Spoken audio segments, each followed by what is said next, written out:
Viewers, आप मैं आपके लिए देसी टोटका लाई हूँ छाइयों के लिए। आप उसे यूज़ करें और आपके लिए नहायत मुफीद, और जिन अक्सर औरतें परेशान होती हैं छाइयों और झुर्रियाँ उनके चेहरे पर आ जाती हैं उसके लिए, और बहुत ही आसान और देसी टोटका है। आप इसे आजमाएं, मेरी पूरी वीडियो देखें, इसे स्किप नहीं कीजिएगा। और इंग्रेडिएंट्स को जितने भी इसके हैं बहुत आसानी से आपको अवेलेबल होते हैं हर घर में। सबसे पहले आप 2 टेबल स्पून दूध की कच्ची मलाई, जो फ्रेश मिल्क होता है उसको जो आप फ्रिज में रखते हैं उसके ऊपर मलाई आ जाती है, वो 2 टेबल स्पून ले लें। चाहे वो बॉयल है या चाहे वो कच्चा है, जैसे आपको आसानी हो वो आप ले लें।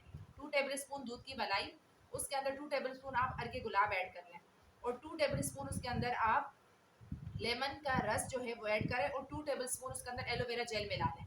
इन सारी चीज़ों को मिलाने के बाद इसके अच्छे तरीके से पेस्ट बना लें, और अपने पूरे चेहरे पर इसको मास्क करें। पूरे चेहरे पर आप इसको लेप करके छोड़ दें तकरीबन आधे घंटे के लिए, और ये तकरीबन आपने रात को करना है। अगर आप इस मास्क के साथ सो सकते हैं तो सो जाएं, और अक्सर लोगों को चिकनाहट से और इन चीज़ों से उलझन होती है, वो नहीं सो सकते, तो फिर आप ऐसा करें तकरीबन आधा घंटा या 1 घंटा इसको लगे रहने दें। उसके बाद ठंडे पानी में आप टिश्यू पेपर जो है वो भिगो दें, और उसमें ठंडे पानी से अपने चेहरे से आहिस्ता आहिस्ता इसको रब करें।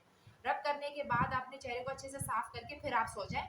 अगर आप वैसे भी लगे रहने दें, इस तरह भी सो सकती है, तो ये ज़्यादा बेस्ट है। सुबह उठ के आप अपना सोप से मुंह धो लें, वरना आप ये आधा घंटा 1 घंटे के बाद इसे रब कर लें।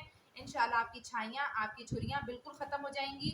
और ये बहुत ही आसान और इंतहाई आजमूदा किस्म का नुस्खा है। आप इसे अप्लाई करें और इंशाल्लाह मेरे नेक्स्ट वीडियो का इंतज़ार करें। अल्लाह हाफ़िज़।